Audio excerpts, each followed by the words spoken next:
Assalamualaikum warahmatullahi wabarakatuh.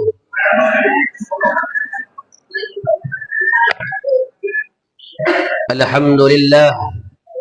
Alhamdulillahil malikil mannan. Ashhadu an la ilaha illallah wahdahu la syarika lah. Syahadatan tudakhiluna darul jinan. Wa ashhadu anna sayyidana Muhammadan abduhu wa rasuluh wa habibuhu wa khaliluhu wa huwa sayyidu waladi adnan wa ala alihi wa ashabihi wa man tabi'ahum bi ihsani hatta ila akhir zaman, amma ba'du.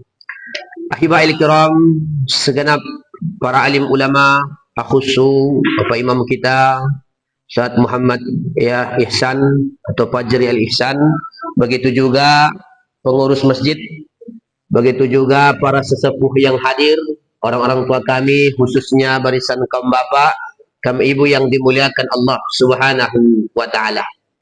Mari sama-sama kita ucapkan alhamdulillah, bersolawat dengan ucapan Allahumma salli ala sayyidina Muhammadin wa ala ali sayyidina Muhammad. Baik Bapak Ibu, kajian fikih perbandingan mazhab masih sekitar yang berkaitan ya, karena di awal-awal masih pasal ini kita masuk masih tentang wudhu Bapak Ibu. Fil ahdasillati tanqudul wudu atau tunkidul wudu'ah. Itu pada tentang hadas-hadas yang membatalkan wudhu. Namun dalam kacamata perbandingan. Jadi pendapat-pendapat yang ada dalam ya ajaran ya begitu luasnya ajaran Islam. Pertama, fil khariji min ahadis sabilain. Bab pertama beliau masukkan di sini adalah tentang sesuatu yang keluar dari dua jalan. Bapak Ibu, ya kalau biasanya secara umum kita tahu asal kedua dari dua jalan batal wudu. Jalan depan atau jalan belakang. Nah, baik jalan depan atau jalan belakang, asal keluar apapun, selama dia mengeluarkan sesuatu, maka dia secara umum yang kita pahami dia adalah membatalkan wudu. Terlebih-lebih apalagi dari kalangan mazhab kita Syafi'i. Nah, tapi di sini kita ingin tahu bagaimana menurut pendapat yang lain. Kalau masalah tentang sesuatu yang keluar dari dua jalan, apakah disepakati? Atau kalau memang disepakati, di mana bedanya?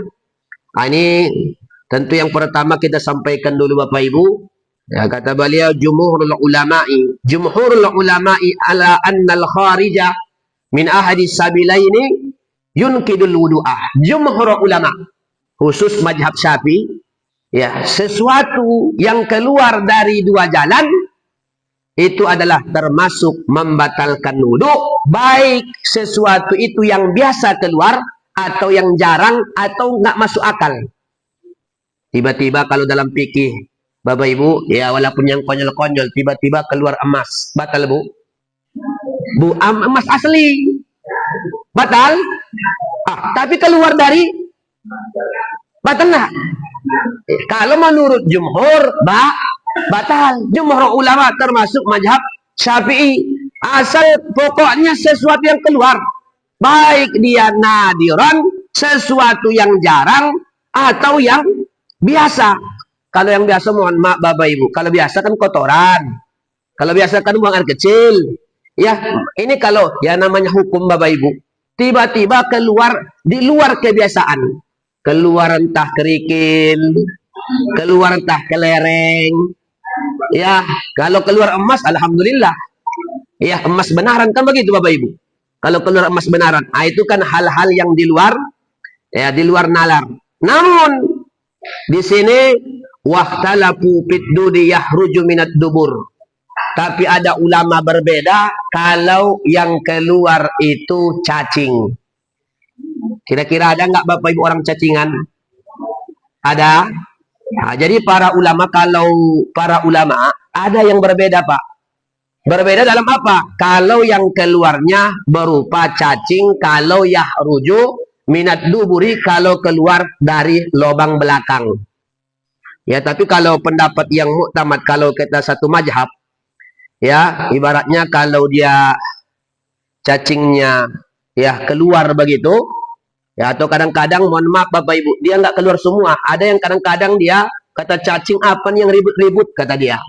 Pas zaman-zaman politik Bapak Ibu, apa nih yang ribut-ribut? Tiba-tiba nongol saja kepalanya. Bapak Ibu, nongol saja kepala, baru dia masuk lagi. Nah, ini ada hilaf di antara para ulama. Ada yang menganggap batal, ada tidak batal. Ya, ada yang menganggap batal, ada yang tidak batal. Namun kalau menurut mazhab Malik, ini kalangan mazhab Maliki Bapak Ibu, kalau menurut Imam Malik, annan nadira la yanqudu. Adapun sesuatu yang jarang, yang aneh-aneh tidak membatalkan wudu kalau menurut mazhab Malik. Kira-kira Bapak Ibu kalau cacing, kira-kira perkara biasa keluar atau jarang-jarang? Hah? Jarang-jarang. Tapi kalau ya berarti kalau menurut mazhab Malik, keluar cacing tidak membatalkan wudu. Kenapa? Karena dia laisa amrun mu'tad, bukan hal yang biasa. Tidak setiap orang keluar cacingnya, kecuali orang yang cacingan. Bapak Ibu, kan ada juga orang cacingan. Ya biasanya yang cacingan tuh yang masih anak-anak biasanya Bapak Ibu. Kalau sudah dewasa, nah itu jarang. Ya, la yanqudu an-nadir wa indama illal madhil hadis. Jadi sesuatu yang nadir itu menurut mazhab Ad-Daudi, menurut mazhab Malik itu adalah tidak membatalkan wudu. Jadi dari sini bisa kita ambil kesimpulan Bapak Ibu, kalau ada nanti orang berpemahaman kalau keluar cacing atau jenis-jenisnya di luar daripada hal yang biasa, berarti itu ada pendapatnya, pendapat Imam Malik atau mazhab Daud. Ya, Imam Daud. Itu ada ikhtilaf para ulama. Ya, termasuk juga di sini yang jarang itu kalmazi, seperti mazi. Bapak Ibu, mazi itu adalah bukan mani.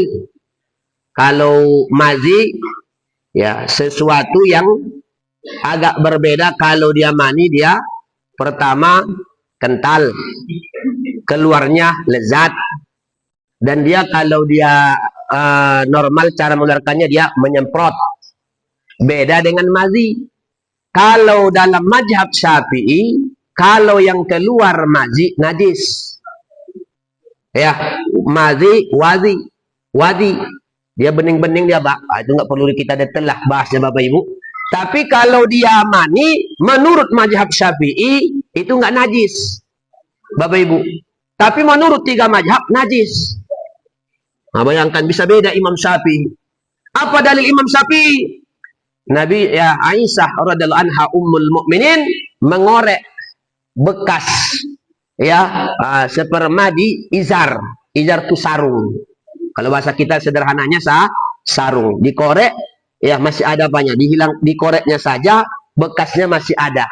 Itu menunjukkan kata Imam Syafi'i bahwa mani tidaklah najis. Tapi walaupun ya nggak najis Bu, menjijikkan nggak? Menjijikkan. Padahal kita dari situ. Ya Bapak Ibu. Ya walaupun sesuatu yang ya sebagian kalau dari segi apanya ialah ya boleh saja kita anggap sesuatu yang menjijikkan. Tapi kalau mani tidak termasuk najis dalam satu mazhab. Nah, jadi andai kata kena kain dibawa sholat sah Bapak Ibu. Ya, sah. Tapi yang menjadi masalah sekarang ini selain mani, kan ada tiga. Ada mani, ada mazi. Kalau mazi najis. Apalagi yang mengiring-iringi, yang putih-putih bersih bening. Nah, itu juga najis, mesti dibersihkan. Kalau kena sarung, termasuk najis. Nah, kalau zat maninya tidak, Bapak Ibu.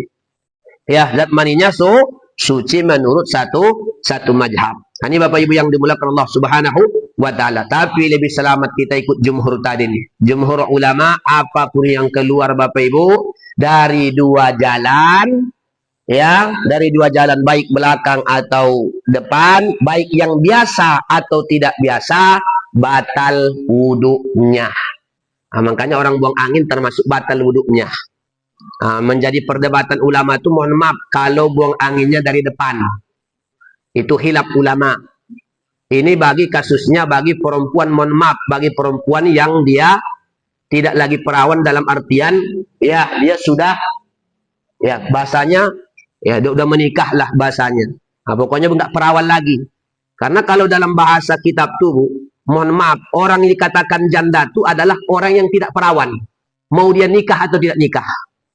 Itu disebut dia sudah janda. Asal hilang keperawannya sudah janda. Jadi ada kadang-kadang ikhtilaf para ulama, kira-kira batal nggak dia kalau dari depan? Sebagian ulama menganggap sama. Ya sama, tapi sebagian ulama tidak. Itu hanya angin yang hempitan, antara dua hempitan yang terhembus. Cuma ada lagi pendapat yang ketiga. Tanya dulu, kira-kira coba tanya yang berpengalaman, yang mau dia keluar seperti gelumung, bau atau tidak, kata dia, Pak. Bau atau tidak, sama nggak dia seperti yang keluar dari, ini kalau pikir memang begitu, mohon maaf Bapak Ibu nih. Jadi agak-agak apa sedikit pembahasannya, agak dalam-dalam sedikit. Ya namanya ilmu Bapak Ibu. Ya, tapi kalau dia dari belakang tentu rata-rata biasanya bau Bapak Ibu. Atau ada kentut orang yang harum, Bapak Ibu. Belum jumpa saya. Kalau jumpa hebat juga itu, Pak. Ya, itu ada pendapat yang ketiga begitu. Tapi kita, ya, kalau mau keluar dari keraguan-raguan, kalau dia memang dia kuat suaranya, lalu mengeluarkan bau, lebih selamat kata ulama, udah membatalkan wudhu saja. Ya, wudhu saja. Nah, itu apanya? Nah, itu perbedaan dalam hal sedemikian. Nah, itu Bapak Ibu yang dimuliakan Allah Subhanahu wa taala. Ini masail yang pertama. Nanti kalau ada pertanyaan Bapak silakan saja Bapak Ibu dipotong, nggak apa-apa. Ya, kita selesaikan dalam masail yang pertama. Yang kedua, babu pinaqdil wudu'i bi khurujid dam. Bagaimana kalau kita sedang wudhu yang keluar darah? Ya, keluar darah. Ya, kita maksudnya keluar darah ini gimana? Atau yang keluar muntah. Kita muntah, batal nggak wudhunya? Ini bukan darah haid, Bapak Ibu. Ya, keluar darah maksudnya gimana? Al-hijamah. Kalau kita berbekam atau tercucuk dia Bapak Ibu, ya, tangan kita keluar darah, batal nggak wudhunya? Atau kita mimisan keluar darah, batal nggak wudhunya? Kan ini perlu kita ketahui. Maka kata beliau, jumhurus sahabati wat tabi'in ala anna khurujat dami min pastin aw hijamah wal qa'i war ri'afi la yanqudul wudu'a qalla zalika aw kasura. Jumhur, pendapat jumhur baik dari sahabat tabi'in, kalau keluar darah atau kita berbekam, ketika bekam tadi wudu, ya, atau kita wal qai'u muntah, tidak membatalkan wudu sedikit atau banyak. Sedikit atau banyak, cuma mesti dibersihkan. Paham Ibu? Mesti dibersihkan. Kita itu nggak boleh sholat bawa darah kalau darahnya banyak. Ukuran darah banyak itu di atas kuku. Bapak Ibu, putusan berdarah banyak itu, ini kuku normal, orang normal Bapak Ibu. Ini kuku nih ya. Berarti kalau kena badan, kalau kena pakaian, memang dia najis, tapi dimakfu kalau darahnya sedikit. Ya, jadi darah itu dimakfu di pakaian, tapi tidak dimaafkan kalau di air yang sedikit. Kalau kena air yang sedikit. Dari tolak ukur darah sedikit itu nih di bawah kuku.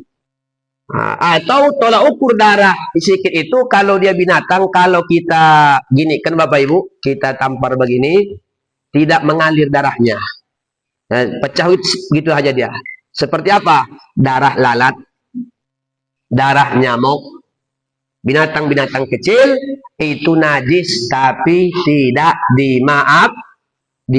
najis tapi dimaafkan. Jadi kalau ibu sholat ada darah nyamuk, ya sini itu makfu, ya dimaafkan, sholatnya sah. Ya Bapak Ibu, sholatnya sah. Tapi kalau dalam mazhab Syafi'i, darahnya itu dimaafkan, tapi binatangnya kalau terbawa tidak dimaafkan kalau mati. Contoh, nyamuk yang mati tadi kita bawa dalam sholat. Atau semut yang mati tadi, Bu, Pak, kita bawa dalam sholat. Dalam mazhab Syafi'i, itu kita tidak dimaafkan kalau membawa bangkai semutnya. Nah, hati-hati Bapak Ibu ya. Begitu juga tentang nyamuk. Nah, jadi kalau ada nyamuk Bapak Ibu, andai kata mau diapakan, gini modelnya, diginikan. Kalau ada nyamuk hinggap ketika sholat, diginikan. Diajari dalam al-mahalli, diajarkan begini. Bukan dicomot begini, paham? Bukan begitu Bapak Ibu. Nah, ada juga kan? Ngap ini kau nih. Nah, itu. Ya, jadi kadang-kadang kita ini aneh Bapak Ibu. Walaupun macam nyamuk sesuatu yang mengganggu, ya nyamuk yang mengganggu itu memang boleh dibunuh, tapi nggak boleh dengan cara disiksa. Maksudnya dicabut-cabut satu-satu kakinya. Padahal yang gigit kita lain nyamuknya Bapak Ibu. Betul nggak? Ibu kena gigit nyamuk, lalu nampak nyamuk, dendam nggak Ibu? Dendam nggak Ibu? Ibu digigit nyamuk, padahal udah pikir nyamuknya ada nyamuk ini, ibu balas dendamkan kepada yang lain. Kalau dia semut, kalau semut itu Bapak Ibu, kalau tanpa hajat kita bunuh makruh. Ya, Bapak Ibu tengok semut di jalan, nggak mengganggu Ibu. Ah, dasar semut, binatang kecil. Ya, iseng aja kita bunuh gini, itu makruh kata sebagian ulama dalam gaya pandangan fikih. Tapi kalau dia mengganggu di rumah, ya kita usir, kita bunuh, kita sapu, boleh. Ya, tidak makruh asal kita bunuhnya selain pakai api. Kalau pakai api dibakar haram hukumnya. Ya, ala yu'adzibu bin nar illa rabbun nar. Nah, jangan boleh kita kalau pakai api. Nah, itu Bapak Ibu. Sama cecak, bunuh cecak ada dalam hadis sahih. Ya, sunnah bunuh cecak. Ya, ada orang di Pekanbaru Bapak Ibu mengasih duit kepada anak-anak setiap malam Jumat. Setiap malam Jumat dia kasih duit anak-anak nih, khusus spesialis anak-anak nih membunuh cecak. Nah, jadi malam Jumat itu mereka bunuh cecak. Nah, dikasihnya duit. Mungkin bapak nih ya cari cecak payah bagi dia. Nah, bagi anak-anak itu disuruhnya cari cecak bunuh. Iya, kalau bisa membunuh cecak tuh ya sudah dapat Bapak Ibu sekali pukul, mati. Nah, sama kalajengking sunnah dibunuh Bapak Ibu. Tapi kalau bisa bunuhnya jangan. Ya kalau masih bisa sekali pukul mati, sekali pukul mati. Nah, tapi ada beberapa yang nggak boleh dibunuh. Termasuk ya, tikus juga termasuk dianjurkan dibunuh. Tikus. Ya, Bapak Ibu ya, tikus. Nah, itu boleh. Apanya?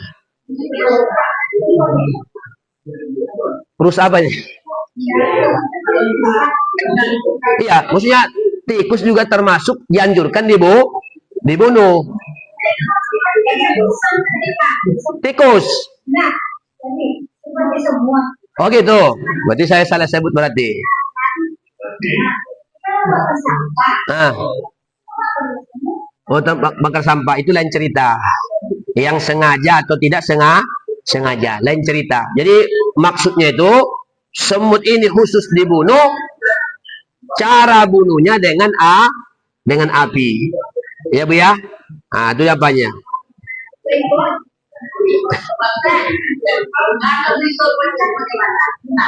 Apa? Baik. Bisul yang pecah keluar dia waktu sholat itu juga dimaafkan. Ya, jerawat juga termasuk dimaafkan, tapi dalam mazhab Syafi'i. Ya, dalam mazhab Syafi'i. Aduh ya, pecah dia. Nah, kecuali ada pengecualian, kecuali bisulnya terlalu besar. Ya, lalu mengeluarkan darah berlumuran sampai ibaratnya ya di luar menurut kebiasaan. Pecahnya darahnya itu di luar menurut kebiasaan. Itu wajib dia diulangi lagi ibadah sholatnya, berarti dia bawa. Tapi kalau hal yang normal masih, itu dimakfu. Sama dengan darah mimisan Bapak Ibu. Darah mimisan itu juga walaupun darahnya termasuk dimakfu kalau kita sedang sholat, kecuali seluruh tubuhnya penuh dengan darah. Itu pengecualian. Kecuali seluruh tubuhnya penuh dengan darah. Itu Bapak Ibu yang dimuliakan Allah Subhanahu wa Ta'ala. Ada lagi Bapak Ibu? Masalah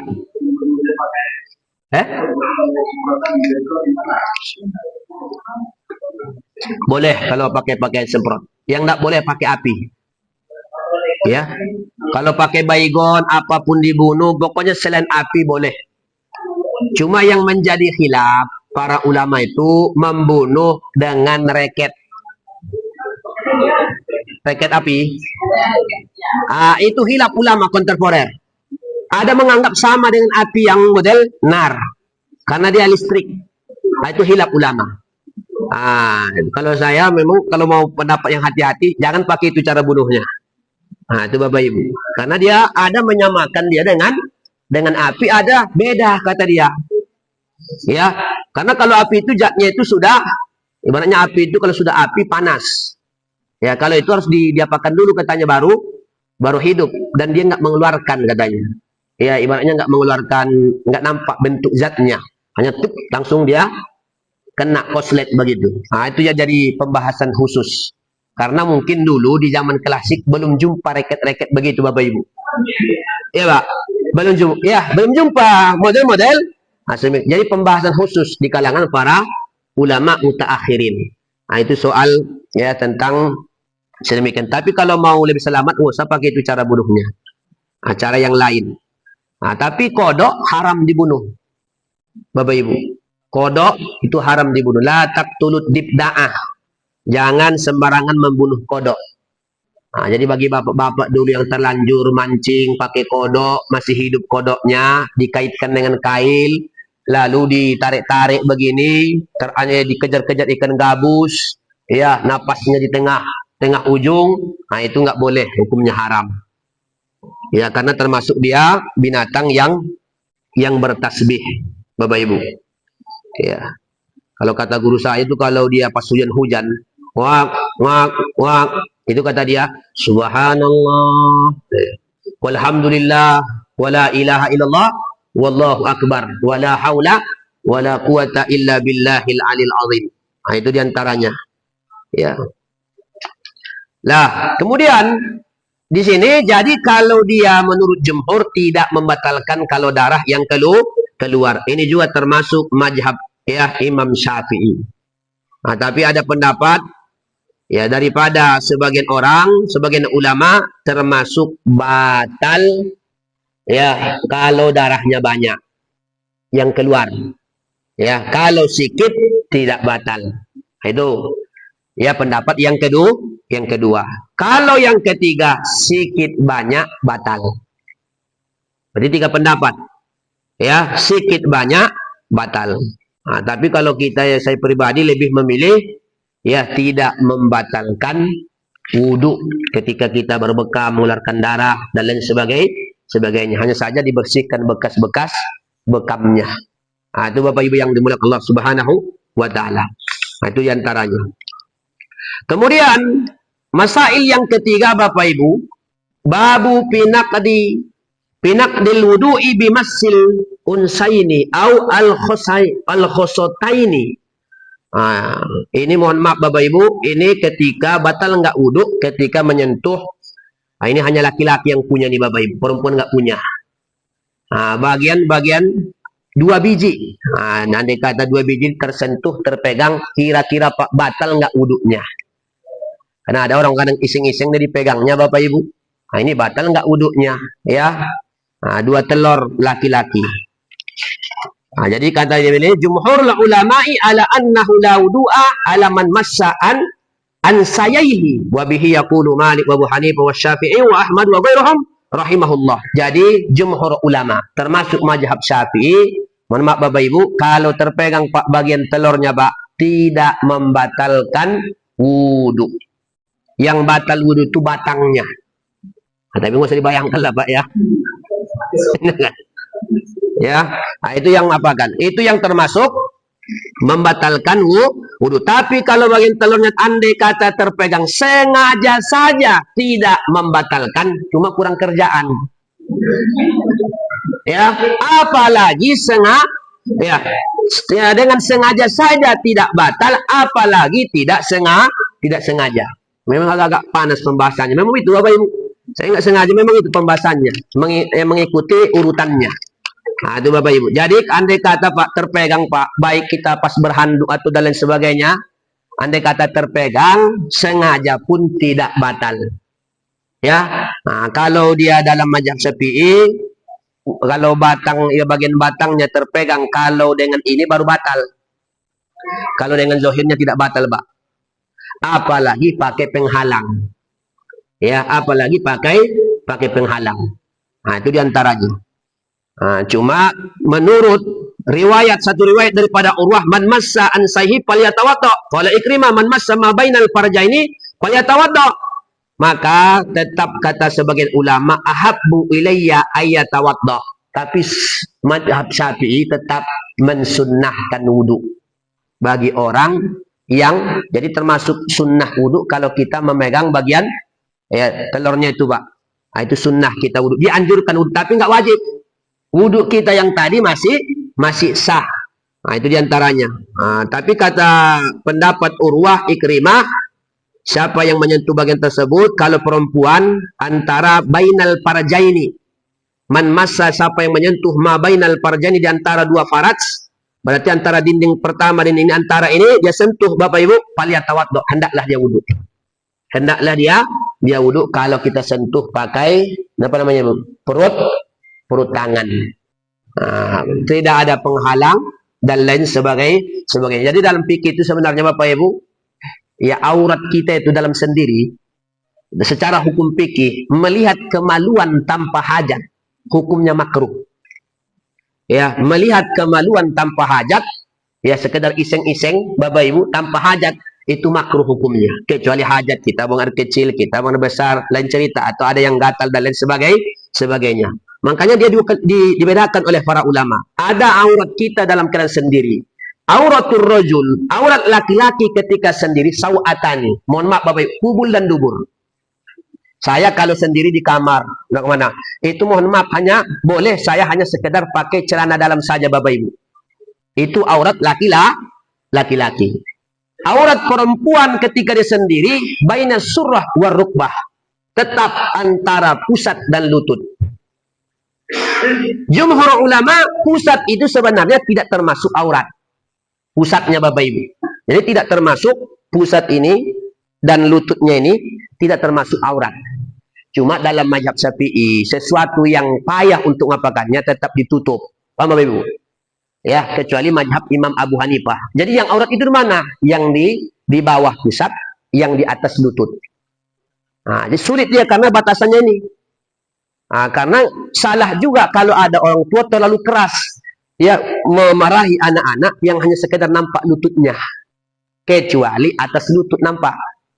Nah, jangan salah paham, jumhur ulama lututnya itu tidak aurat kecuali dalam mazhab Imam Abu Hanifah. Cuma walaupun begitu, untuk kehati-hatian para ulama Syafi'iyah menganjurkan harus ditutup. Kenapa? Sulit. Nanti pas dibuat tergeser. Sama dengan ini. Bapak Ibu. Ini apa namanya? Batas wajah. Tulang yang bersatu nih. Nah, jadi makanya dia sebagian ulama memakai pendapat yang majukan sedikit. Nah, tapi ada nggak pendapat sing sah? Sah ada. Di luar mazhab Syafi'i. Sah saja di sini. Ya, kenapa? Mereka berbeda soal batasan wajah. Kalau dalam mazhab Syafi'i al-azmani, dua tulang. Mana dua tulang yang berjumpa? Dagu nih. Nih. Nah, nih, Bapak Ibu. Nah, makanya khusus dalam sholat lebih supaya hati-hati majukan sedikit. Jangan macam mukannah sakaratul maut, Bu. Nah, begitu. Mencekik dia. Nah, ini soal aurat itu ada perbedaan. Kalau perempuan antara pusat dan lutut. Begitu juga aurat ibu ketika di sisi mahram. Adik kita, ayah kita. Antara pusat dan lutut. Tapi walaupun begitu bahasa hukumnya tetap kita kalau di rumah pakaian minimal tertutup bagian atas sampai bawah. Tapi andai kata terlihat bukan sengaja kita memperhatikan, kita ibu tidak dosa. Ya, antara pusat lutut. Aurat ibu di antara laki-laki ini seluruh jami'u badaniha, seluruh badannya kecuali wajah dan kedua telapak tangan, baik zahir atau ini perutnya. Dalam sholat juga begitu. Walaupun sudah tua. Ya, walaupun sudah. Ini kira-kira sadar nggak ada tua semua ini, Bapak Ibu? Sadar.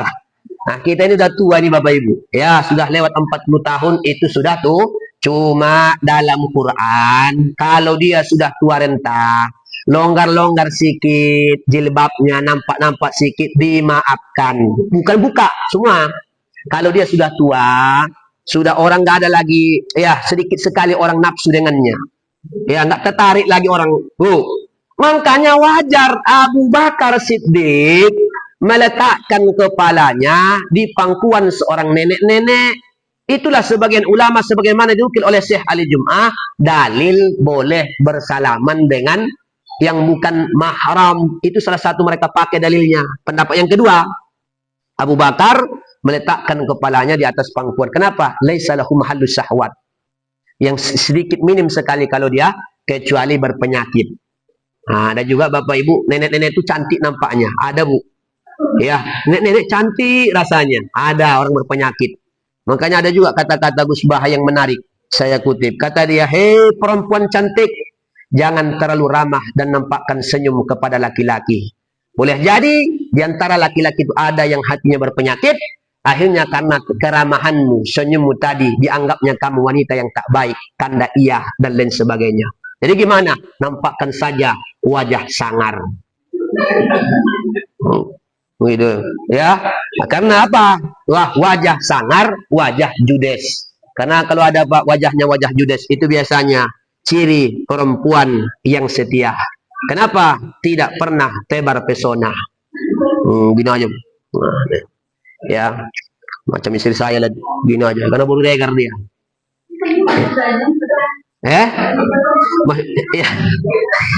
Iya, kita ada siapa dulu. Ya, senyum dalam keadaan depan-depan umum ramai-ramai dan lain sebagainya. Jangan pula senyum sendiri, Bapak Ibu. Nah, itu maksudnya jangan terlalu ramah. Suaranya pun jangan ya kita robah-robah. Normal dia. Kalau bisa dirobah dia suaranya. Ya, dirobah. Nah, ini Bapak Ibu yang dimuliakan Allah Subhanahu wa taala. Nah, itu diantaranya. Masalah menyentuh. Nah, kemudian tentang aurat tadi Bapak Ibu supaya tuntas. Kalau aurat ibu di hadapan laki-laki ini boleh nampak dan tangan ini boleh kaki kalau mazhab Syafi'i termasuk ditutup. Kalau jujur mazhab Syafi'i. Rata-rata orang Indonesia pakai apa? Soal kaki kiai-kiai kita juga. Bukan orang bodoh kiai-kiai kita, Pak. Pintar-pintar. Ya, mereka pakai dalam hal kaki itu lebih condong kepada mazhab Hanafi. Kaki sampai matahari kaki. Ya. Tapi ibu nggak dosa andai kata ibu di rumah, jendela terbuka, tiba-tiba orang lewat tanpa sengaja, nampaknya rambut ibu. Ya, ibu bukan sengaja. Apakah iya ibu di rumah terkurung, terbungkus macam lontong tersebut? Ibu. Iya. Ya, nampak-nampak apanya? Nah, tidak. Bukan dosa kita, kecuali sengaja kita dan lain sebagainya. Begitu juga laki-laki. Aurat laki-laki, begitu aurat ibu di hadapan perempuan muslimah, itu sama antara pusat dan lutut. Aurat ibu sesama muslimah nih, antara sama ibu, antara pusat dan lutut. Tapi aurat ibu kepada perempuan kafirah, perempuan kafir, itu bukan antara pusat dan lutut. Sebagaimana ibu seperti orang yang berprofesi di dapur. Gimana? Kepala boleh nampak, tangan boleh. Ini siku begini. Ini supaya kita tahu. Ini aurat perempuan di hadapan perempuan kafir dan perempuan muslimah yang jahat, yang nakal, yang fasik. Jangan nampak apa. Ini boleh. Rambut nampak. Ini sekedar begini. Baru ini sampai lutut. Ini berpakaian sampai lutut. Itu aurat perempuan. Ini jarang dibahas model begini. Ini boleh nampak. Macam kita dapur pakai daster yang namanya begitu. Ya, daster lah. Ya, yang sekali setahun ganti.